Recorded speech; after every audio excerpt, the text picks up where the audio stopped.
오늘 우리가 함께 볼 하나님의 말씀 고린도전서 9장 24절부터 27절까지의 말씀입니다. 고린도전서 9장 24절부터 27절까지의 말씀입니다.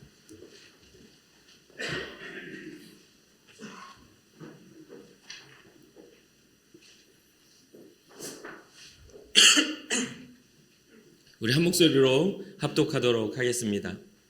운동장에서 다름질하는 자들이 다 달릴지라도 오직 상을 받는 사람은 한 사람인 줄을 너희가 알지 못하느냐.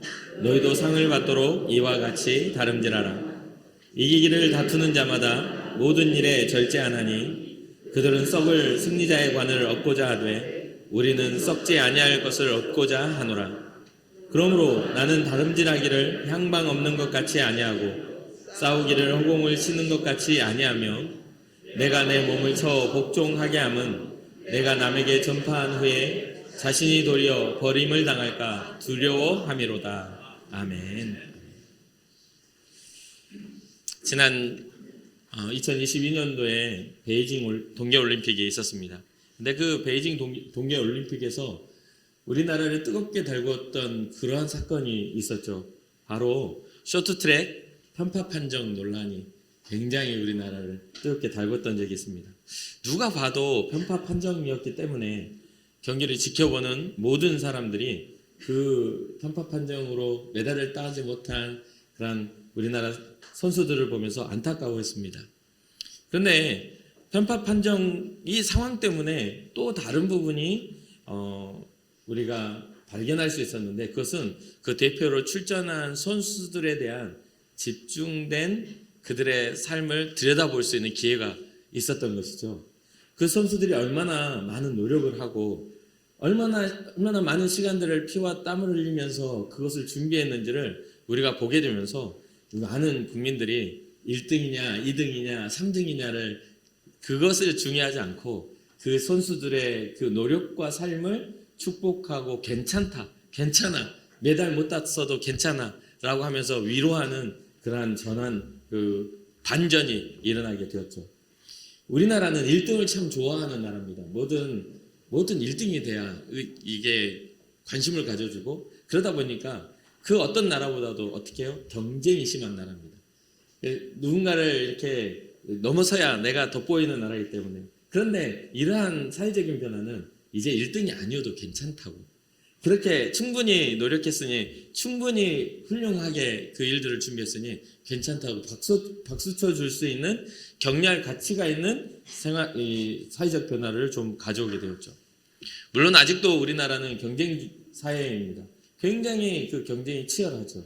많은 어떤 직장 현장이나 또 많은 어떤 좋은 것을 얻기 위해서는 그 노력이 필요하고 수많은 시간들을 해야 하는 게 맞습니다.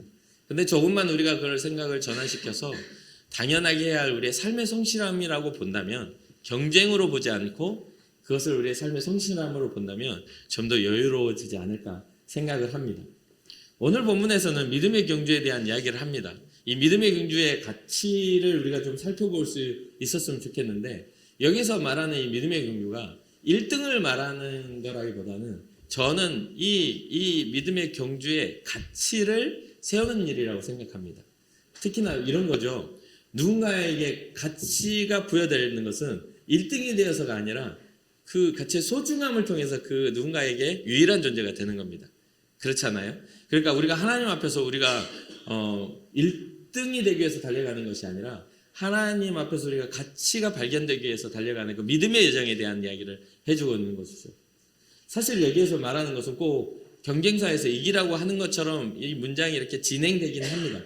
고린도 그 교회, 이때 당시에 분쟁을 일으키는 고린도 교회가 서로가 경쟁하고 서로가 분쟁이 일어나고 서로 싸우고 있는 상태였기 때문에 이러한 비유를 통해서 가치의 전환, 그들이 바라보고 있는 것들의 전환점을 좀 이 바울은 이야기해주고 싶었던 것 같아요.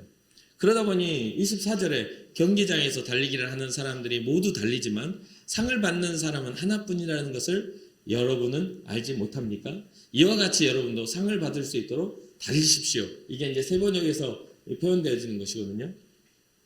상을 받을 수 있도록 달리라 하는 것이 모두가 달리지만 그 상을 받는 사람 한 사람뿐이니 그 이기라는 것처럼 보여요. 그런데 또 다른 관계로 보면, 하나님과 우리의 관계로 보면 우리가 열심히 달려서 1등이 돼야만 하나님이 기억해 주시는 게 아니라 그 규칙과 우리가 나아갈 방향성을 온전히 설정을 했을 때, 주님을 향한 방향을 바로 설정했을 때 주님 앞에 의미가 있고 주님 앞에 구원받는 백성의 그 자리에 설 수 있다는 것을 가르쳐 주는 거죠.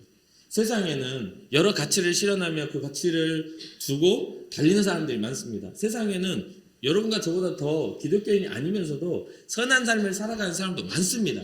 세상에는 어떤 봉사와 다른 사람을 돕는 것이 자기 삶의 이유인 것처럼, 자기 삶의 존재 이유인 것처럼 발견하며 선한 일을 이루어가는 사람 많아요. 그러나 그것이 하나님을 향하지 않으면 그것은 아무런 의미가 없다고 성경은 이야기합니다. 도덕적인 선함을 하나님은 우리에게 요구하시는 이전에 하나님과의 관계 회복을 먼저 우리에게 말씀하고 계시다라는 것이죠. 경기장에서 달리는 것 한 사람의 상을 받지만 그렇잖아요. 우리가 인생을 살면서 소중한 한 사람, 내 아내를 하는데 줄 세워서 아내를 선정하진 않아요. 사랑이 시작되면 그는 나에게 유일한 존재가 되게 되는 것이죠. 그런 인생에 그런 것 같아요. 뭐 자녀를 두는 것도 마찬가지입니다. 어떤 하나님 우리에게 주신 그 생명의 은혜를 가지고 내 자녀가 되어진 것이죠. 순서를 정해서 그런 것들을 하는 게 아니라는 거죠. 자, 오늘 본문을 간단히 살펴보면 첫 번째, 경주를 하는 사람의 목표는 상을 받기 위함이다. 우리가 경주를 하는 것은 상을 받기 위해요. 우리의 믿음의 여정을 가는 것도 우리가 주님 안에서 주님을 찾는 자들에게 상 주시는 이심을 믿고 바라며 그 길을 걸어가는 것이죠. 그 소망이 있기 때문에 신앙자의 걸음을 충분히 걸을 가치가 있다는 걸 알게 되죠. 두 번째는 좋은 성적을 내기 위해서는 모든 일에 절제한다. 제가 언제나 말하지만 성령의 9가지 열매는 사랑으로 시작하여 절제로 완성된다고 말씀드리죠. 갈라디아서 5장에 보면 사랑과 희락과 화평과 오래 참음과 자비와 양성과 충성과 온유와 절제라고 이야기하면서 9가지 열매들을 이야기해요. 사랑으로 시작해서 그 구체적인 사랑의 그런 열매들이 나와서 마지막 절제로 끝난다는 거예요. 절제라는 것은 뭔가를 참는 게 아니라 컨트롤하는 겁니다. 영어로 보면 셀프 컨트롤이에요. 그러니까 뭔가 욕망에 사로잡히거나 뭔가 충동에 사로잡히는 것이 아니라 이게 가치 있는 일인지를 스스로 컨트롤하는 겁니다. 그러한 것들이 일어나야 성령의 9가지 열매가 이게 균형 있게 세워질 수 있다는 것이죠. 세 번째는 믿음의 경주자의 승리는 믿음의 경주 다름질하는 여러분들의 승리는요, 썩어질 영광의 관이 아닙니다. 이거는 영원히 썩지 않을 승리자의 관에 대해서, 승리자의 면류관에 대해서 이 바울은 이야기하고 있는 거예요. 그러니까 우리의 시선이 이 땅에 머물러 있는 것이 아니라, 이 땅의 편안함, 이 땅의 안전함을 바라보는 것이 아니라 영원한 하나님 나라의 그것을 향하여 우리의 시선이 돼야 된다는 것이죠. 네 번째는 이 일을 위해서 자신의 몸을 쳐서 복종케 할 만큼 이 일은 가치가 있다라고 말해주고 있습니다. 자기의 몸을 쳐서 복종케 할 만큼 가치가 있다. 그러니 이 이유는 뭐냐면 이 바울은 그렇습니다. 결론적인 것이 내가 전하고도 내가 버림을 받을 수 있으니 그게 나는 두려워라고 이야기하는 것이죠. 여러분, 우리는 항상 사람은요, 결과가 일어난 다음에 후회합니다. 이렇게 될 줄을 알긴 알았지만 준비를 못했네. 이렇게 돼요. 그런 결과를 딱 한 다음에 우리의 성실하지 못한 과거를 후회하게 돼요. 그런데 바울은요, 내가 성실하지 못하면 이런 결과가 생겨날 수 있으니 나는 오늘을 내 몸을 쳐서 복종시켜서라도 복음의 성실함 가운데 내가 걸어갈 거야 라는 그러한 일을 하고 있는 것이죠. 지금 이 경주는 누군가의 어떤 사람들과의 어떤 경쟁적 경주가 아닙니다. 주님 앞에서 발견되기 위한, 주님 앞에서 발견될 나 자신의 가치의 그 한 사람이 되기 위해서, 주님 앞에 의미 있게 의미를 부여받을 그 한 사람이 되기 위해서 나는 내 몸을 쳐서 복종시키는 거야 라고 말하고 있는 것이죠. 자, 바울의 두려움은 결과론적인 것이지만 그 결과론적인 두려움이 바울의 삶의 여정을 어떻게 해요? 주님 앞에 성실하게 만들어갈 수 있게 만드는 이유가 되기도 합니다. 그래서 우리는 요즘에 꼭 그렇게 설명하지 않아도 요즘 청년들, 제가 오랫동안 청년들 가르쳐보면 오랫동안 그들과 한번 생활을 보면 좋은 직장을 얻기 위해서 얼마나 성실하게 공부하는지 몰라요. 그 과정이 그 결과를 이렇게 바라보고 하는 것이죠. 그러면 여러분 어떻습니까? 우리가 어디에 목적을 갖느냐에 따라서 우리의 삶의 태도와 삶의 질이 달라지지 않습니까?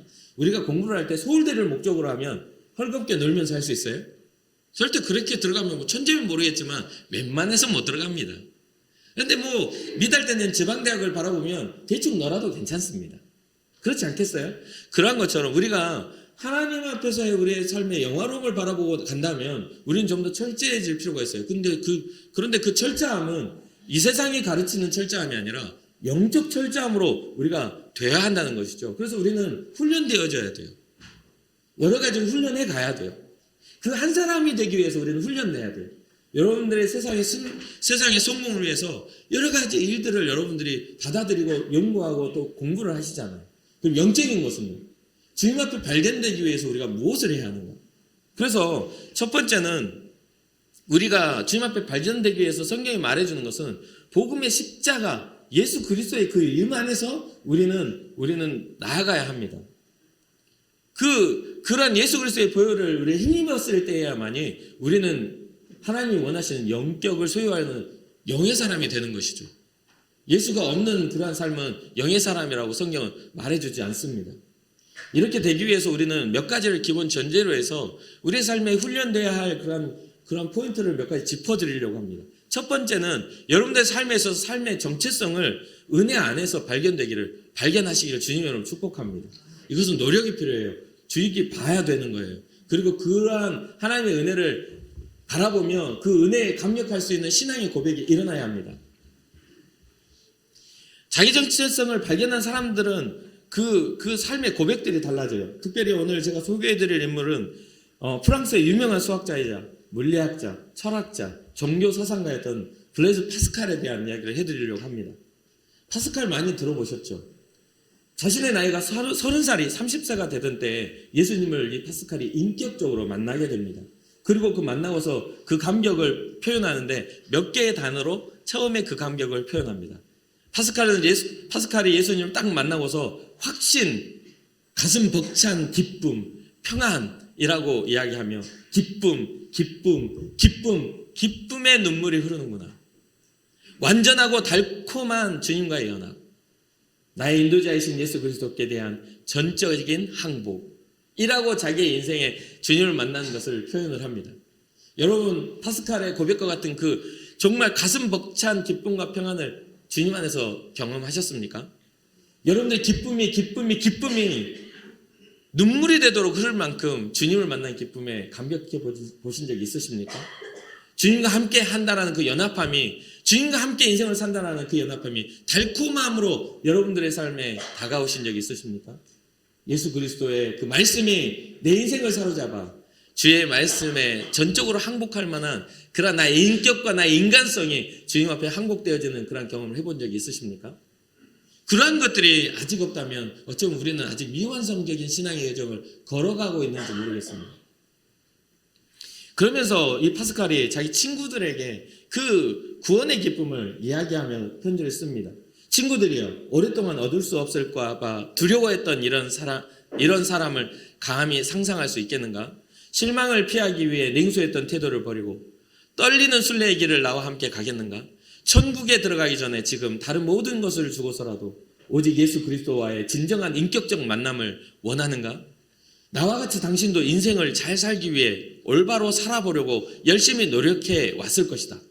그러나 성령은 그것을 의문에 묵은 것이라고 말한다. 아무리 멋진 용어로 포장한다 해도 묵은 옛길은 당신을 영적으로 자라게 할 수 없다. 그것은 오히려 내적 공허함이나 혼란스러움과 견딜 수 없는 압박감을 가져다 줄 뿐이다. 어쩌면 당신도 나처럼 그 사실을 분명하게 느끼고 있을지 모르겠다. 인생을 살아가는 다른 길이 있다. 성경은 그것을 성령의 새로운 길이라고 말한다. 당신은 성령의 인도하심에 따라 춤추도록 초청을 받았는가?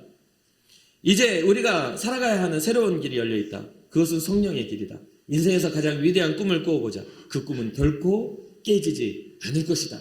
라고 파스칼이 30세에 주님을 만나고 그 자기의 인생의 비전을 발견하고 친구들에게 권면합니다. 우리의 인생의 진정한 시작은 그 시기와 때, 나이에 상관없이 주님 앞에서 그 주님을 우리가 발견할 때입니다. 내 정체성이 은혜 안에서 발견될 때야말로 진짜 인생의 시작이 시작된다라고 하는 것이죠. 우리는 여러 가지 세상에 좋은 일들, 우리에게 유익한 일들을 이루기 위해서 최선을 다해서 살아갑니다. 그 최선을 다하는 것들이 주님을 향할 때 우리의 그 경주가 의미가 있다라는 것을 잊지 마시기 바랍니다. 그러려면 어떻게 해야 돼요? 주님을 향하려면 하나님을 찾는 훈련을 해야 되지 않겠습니까? 하나님을 찾지 못하고 하나님이 어떤 뜻과 의미와 우리를 향하신 계획이 있는지도 모르고 무작정 신앙생활을 왔다 갔다 하면서 그냥 교회에 앉아있다가 아이고 오늘은 목사님이 너무 설교를 어렵게 해가지고 한마디 뭔 말인지 모르겠어 하고 그리고 평생 그렇게 사시겠습니까? 쉽게 이야기하면 너무 쉽다고 문제가 되고 또 디테일하고 어렵게 이야기하면 어렵다고 문제가 되고 그런 어떤 반복적인 우리의 연약함 속에서 호우적거리며 살 수는 없지 않아요. 하나님은 하나님의 말씀과 성령을 통하여 우리에게 하나님의 말씀을 깨닫게 하십니다. 그렇기 때문에 우리는 끊임없이 일상과 삶 속에서 하나님을 찾는 훈련을 해야 되는 거예요. 세상의 지식과 세상의 성공 법칙은 찾으려고 몸부림치지만 왜 하나님을 찾는 일에는 우리가 이렇게 둔감해져 있는지 우리는 고민해야 하는 것이죠. 그래서 시편 42편 1절에서 3절까지 시인은 이렇게 고백합니다. 하나님이여 사슴이 시냇물을 찾기에 갈급함같이 내 영혼이 주를 찾기에 갈급하니이다. 내 영혼이 하나님 곧 살아계신 하나님을 갈망하나니 내가 어느 때에 나아가서 하나님의 얼굴을 배울까. 사람들이 종일 내게 하는 말이 내 하나님이 어디 있느냐 하오니 내 눈물이 주야로 내 음식이 되었도다. 매일매일 주님의 사람임을 증명하기 위해서 이 시인은 몸부림쳤던 것이죠. 그런데 이 시인을 보니까 고라 자손이에요. 이 고라 자손은 어떤 사람입니까? 출애굽 시대에 모세와 아론에게 대적하다가 하나님께 징계를 받고 땅이 갈라져 죽었던 그 고라의 자손들입니다. 모든 가족이 죽은 게 아니었기 때문에 이후에 이들은 다윗 시대에 싸움을 돕는 용사로도 섰었고 성의 문지기로도 성 출입을 지키는 것과 동시에 성전의 음악을 담당하여 주님 앞에 예배의 찬양을 했던 사람들이기도 합니다. 가문의 위기뿐만이 아니라 민족의 어려움에 깊숙이 엮여 있었던 그러한 고라 자손의 노래는 하나님을 향한 갈급함으로 불려지고 있는 것이죠. 목마른 사슴이 시냇물을 찾기에 갈급함같이 하나님 우리의 영적인 갈증이 주님을 찾음으로 회갈되게 하옵소서라는 그런 신앙의 고백이 있는 것이죠. 고라 자손은 굉장히 자기의 가문적 수치스러움과 그런 역사적 그런 이스라엘의 모세를 대적했다라는 그런 역적 같은 그런 낙인이 찍혀있는 자손이잖아요. 그런데 하나님은 그들을 사용하셔서 용사로 성의 문지기로 성전의 문지킴이로 그리고 주님을 찬양하는 찬양 담당자로 세워주셨다는 것은 그 조상의 죄와 상관없이 이들의 회개와 주님을 향한 갈망이 그들을 온전히 다시 세울 수 있는 그러한 초점이 되었다는 것입니다. 이 고라의 시를 통해 우리는 세 가지의 영적 갈망에 대한 교훈을 얻을 수 있습니다. 방금 말씀드렸던 것과 같이 하나님을 찾는 그 갈망입니다. 이 고라 자손은 살아계신 하나님을 향한 그 시냇물을 찾듯이 목마른 사슴이 시냇물을 찾듯이 주님을 찾습니다라는 그 갈망. 두 번째는 내가 주님 어느 때에 나아가야 하겠습니까? 내가 주님 앞에 어느 시기에 나아가 주님을 찾을까요? 라는 시기적인 갈망. 세 번째는 사람들의 조롱. 그 고라 자손이 가지고 있는 그런 것들. 너희 하나님이 어디 있어?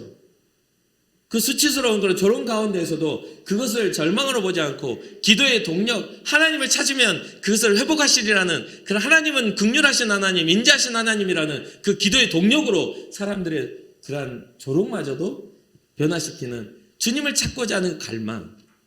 사랑하는 성도 여러분, 여러분들의 시선이 하나님을 향하고 하나님을 향해 나아가는 그 때를 바라보며 믿음으로 결단하고 또 삶에 겪게 되는 어려움에서 절망을 찾는 것이 아니라 그 어려움 중에 일하시는 하나님을 찾게 된다면 여러분들의 삶의 가치가 달라지고 더욱더 높아질 줄로 믿습니다. 여러분들의 삶의 모든 어려움을 기도의 이유로 바꾸시기를 주님의 이름으로 축복합니다. 영적인 훈련이라는 것은 바로 그런 것입니다. 광야를 걸을 때에도 주님 앞에 기도함으로 그곳에서 이루어지는 만나를 경험하십시오. 그곳에서 목마름 가운데 일하시는 그 생수가 터지게 나오는 주님의 생명수를 경험하십시오. 그 뜨거운 햇볕과 추운 그러한 밤의 추위의 위협 속에서 불기둥과 구름기둥으로 여러분들의 삶을 지키시는 하나님의 은혜를 경험하시길 주님의 이름으로 축복합니다. 요즘 아내가 선물을 해준 책을 이렇게 몇 권을 이렇게 사줘서 그 책을 읽는 재미로 이렇게 요즘을 시간을 보냅니다. 특히나 이번에 읽은 책 중에 그리스도인으로 100년을이라는 한국 나이로는 105세 할아버지 김영석 교수님, 철학 교수님이시죠. 유명하시잖아요. 기독교 철학가로서. 그분이 그리스도인으로 100년을이라는 책을 쓰셨습니다. 그 책에서 자신이 기독교인이 된 것에 대해서 이야기하는데 나는 어떻게 신자가 되었는가? 라는 질문을 합니다. 이분은요, 안중근 의사와 신앙생활을 했고 김일성과 같이 밥을 먹은 분입니다. 진짜 얼마나 이분의 인생이 길었는지 이 역사의 증인으로 살면서 자기가 그리스도인이 된 것에 대한 이야기를 합니다. 그런데 이 첫 번째 챕터를 읽고 제가 며칠째 이것을 묵상합니다. 원래 저는 한번 책을 읽으면 재밌으면 그 자리에서 그냥 싹 한 시간 내에 읽어버리고 딱 내려놓는 사람이거든요. 근데 이 책은 그 말이 너무 멋있게 쓰신 거예요, 이 할아버지가. 그래가지고 그것을 딱 보면서 이 질문에서 어떤 대답을 했냐면 나는 어떻게 신자가 되었는가라는 질문과 함께 자신의 신앙은 운명도 아니었다. 나의 신앙은 내게 주어진 자유도 아니었다. 내가 선택해서 내가 신앙을 선택한 게 아니었다. 100년을 넘게 살아오며 보니 내가 신앙자가 된 이유는 섭리의 은총이었다라고 이야기합니다. 하나님이 우리에게 주신 섭리의 은총이었다. 얼마나 멋진 이야기입니까? 여러분, 우리는 우리의 노력으로, 우리의 어떤 결단으로 이 자리에 나와 예배하며 주님 앞에 주님의 백성이 된 것처럼 생각하지만 주님이 그 길을 여시지 않았으면 우리는 주님의 자녀뿐만 아니라 신앙자로의 삶을 살 수도 없습니다. 여러분들의 인생에 있어서, 여러분 삶에 있어서 주님을 발견하지 못한다면 우리는 어쩌면 주님과 상관없는 하나님의 자녀가 아닌 마귀의 자녀로 살아갈 수밖에 없는 인생일 수밖에 없습니다. 그런데 주님은 여전히 우리를 위하여 태양을 떠오르게 하시고 여전히 우리를 위하여 이른 비와 늦은 비를 예비하셔서 우리로 하여금 주님을 찾을 수 있도록 우리로 하여금 주의 이름을 부를 수 있도록 우리의 삶을 지키고 계시는 분임을 잊지 마시길 주님으로 축복합니다.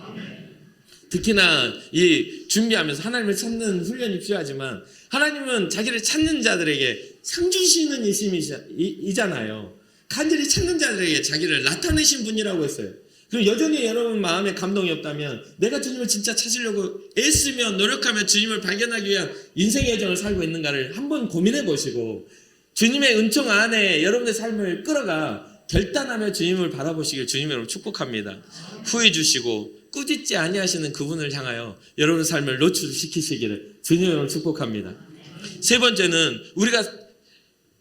훈련해야 되는 것은 영적인 분별에 대한 훈련을 해야 됩니다.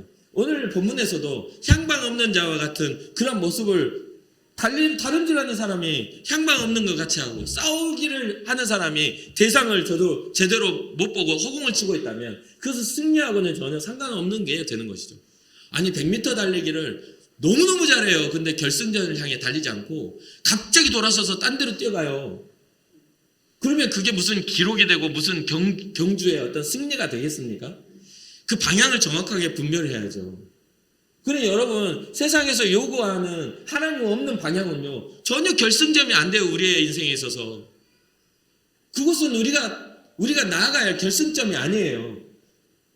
결승점을 탁 통과하면서 영광으로 그냥 확 하고 들어가야 되는데 막 갑자기 총소리가 빵 하고 울렸는데 갑자기 자기 혼자 막 다른 데로 막 광준소로 뛰어가고 막 이렇게 하면 그 사람을 보고 우리가 잘 달리네 이렇게 말할 사람은 아무도 없어요. 보면서 쟤는 왜 저래?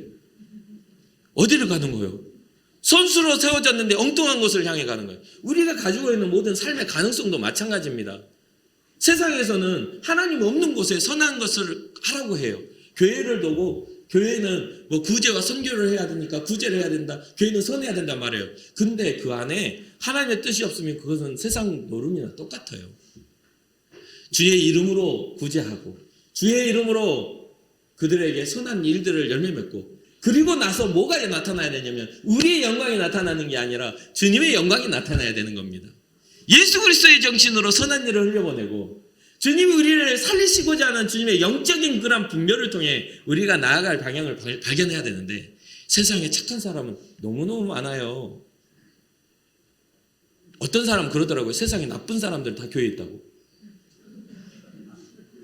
여러분 그렇게 생각 안 하십니까? 세상에 성격 더러운 사람, 세상에 나쁜 짓 한 사람 다 와가지고 회개하면 용서해 준다니까 다 그 자리에 앉아있대요. 그래가지고 조금만 삐딱하면 교회가 제일 싸우기 잘하고 교회가 사랑이 제일 없다고 해서 다 떠나간다는 거예요. 그 이야기 듣고 제가 그 이야기를 실제로 듣고 제가 얼마나 운지 몰라요. 이곳에 와서 우리의 삶의 가치가 달라져야 되는데 여전히 우리는 삶의 가치가 달라지지 않는 모습 그대로 우리의 개념이 주님의 뜻인 것 마냥 산단 말이에요. 여러분 와가지고 어떤 분이 그래요. 교회는 말입니다, 목사님. 저 전에 교회 그래요. 와가지고 교회는 말입니다. 이래야 교회죠. 저도 잘 알아요. 모르겠습니까?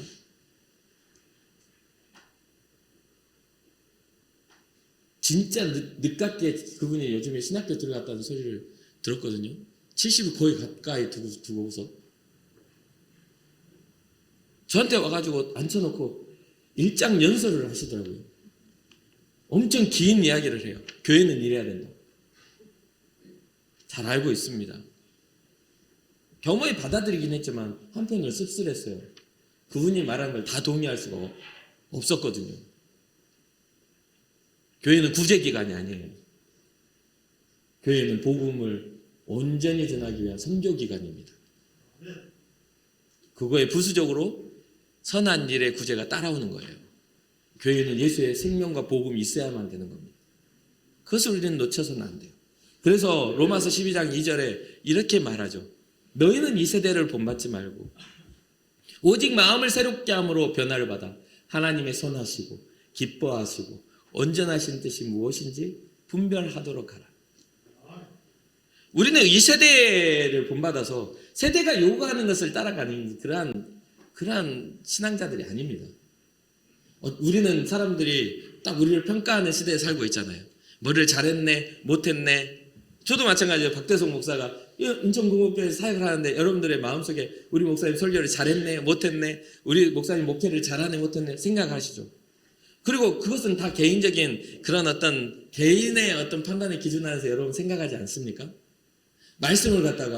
말씀을 따라 살면서 교회가 세워지기 위해서 예수 생명 정신이 없는 것들에 대해서 와가지고 목사님 이건 예수 생명 정신이 없습니다 하면 겸허히 받아들일 준비가 돼 있어요. 그런데 와가지고 목사님 왜 저보고 안 웃어주세요? 목사님 왜 저를 섭섭하게 하세요? 왜 요즘에 나를 위해서 기도는 하고 계세요? 이런 질문 하는 사람들 엄청 많이 봤습니다. 목회자들이 갖는 것 중에 가장 위험한 것 중에 하나가 뭔지 아십니까? 지식에 대한 충동입니다. 대부분 목회자들은요, 지적인 욕심이 생겨요. 여러분 이 자리에 서서 설교를 하면 잘하고 싶지 않겠습니까? 잘하고 싶겠잖아요. 그렇죠? 그리고 뭔가 이렇게 고상하고 뭔가 인정받고 싶은 욕망과 충동이 있지 않겠어요? 그래서 정말 훌륭한 목사님들이 앞서가는 선배 목사님들이요, 후배 목사님들한테 하는 말이 있어요. 지적인 충동을 절제하라고. 뭔가를 많이 알아서 단상에서 많은 걸 이야기하려는 그런 충동을 절제해라. 말씀이 일하시게 해라. 하나님의 말씀은 살았고 운동력이 있으니 그 말씀이 일하실 수 있도록 해라. 이걸 끊임없이 이야기합니다. 그런데 막상 현실에 가보면 교회에 와 계신 분들은 지적인 분들이잖아요. 목사님 좀 더 고상하게 말씀해 주시기는 어렵습니까? 진짜 많은 요구를 받습니다. 그런데 사랑하는 성도 여러분, 우리가 드려야 될 예배, 우리는 보는 예배가 아니에요. 우리가 하나님께 드려야 할 이 예배에는 주의 말씀만이, 주의 우리를 향하신 윤리와 법도만이 우리로 하여금 주님 앞에 온전하게 서게 할 수 있음을 믿으시기 바랍니다. 그 율법의 완성이신 예수 그리스도의 보혈의 피값만이 우리로 하여금 주님 앞에 당당해질 수 있는 은혜를 주는 그런 은혜를 믿으시길 주님의 이름으로 축복합니다. 그러니까 세대를 본받는 그런 의지가 아니라 우리의 마음이 새롭게 되는 것들로 인하여 변화를 받아야 합니다. 이것을 변화를 받으면 무엇이 발견되냐면 우리 마음이 변화되면 하나님이 선하게 여기시는 것이 무엇인지를 깨닫게 되고 하나님이 기뻐하시는 것이 무엇인지를 깨닫게 되고 하나님이 우리를 향하신 온전하신 뜻이 무엇인지를 깨닫게 되는 겁니다. 이게 진짜 중요한 복음입니다. 그러니 사랑하는 성도 여러분, 여러분들의 삶에 여러분들의 마음이 새롭게 되는 은혜를 입으시길 주님의 이름으로 축복합니다. 하나님의 선하신 뜻을 분별하기를 축복합니다. 여러분들이 기뻐하시는 일을 분별하기를 축복합니다. 하나님이 우리에게 이루실 온전하신 뜻을 분별하기를 축복합니다. 그러니까 세상의 절망에 지지 마세요. 세상이 주는 우리 육체의 연약함에 지지 마세요. 하나님은 우리를 승리케 하시려고, 그 한 사람이 되게 하시려고, 믿음의 경주를 달려가게 하시려고 예수 그리스도의 복음을 우리에게 허락하셨습니다. 하나님의 뜻을 분별하게 된 사람은 하나님의 거룩함과 진실함으로 행할 수 있게 됩니다. 그 분별되지 않는 사람은 여전히 그 뜻은 상관이 없죠. 하나님의 말씀은 나의 삶의 유익의 한 도구로만 생각하겠죠. 인생을 살아가는 내 죄책감을 덜어주는 도구로만 생각하겠죠. 그러나 하나님의 뜻을 분별한 사람은 주님의 거룩하심과 그분의 진실하심을 알게 되고 그분의 원하시는 뜻대로 행할 수가 있게 됩니다. 이것을 육체의 지혜로 하지 않고 하나님의 은혜로 행한다고 바울은 가르쳐주고 있습니다. 이런 삶은 주님 앞에서 마땅히 자랑할 만한 것입니다.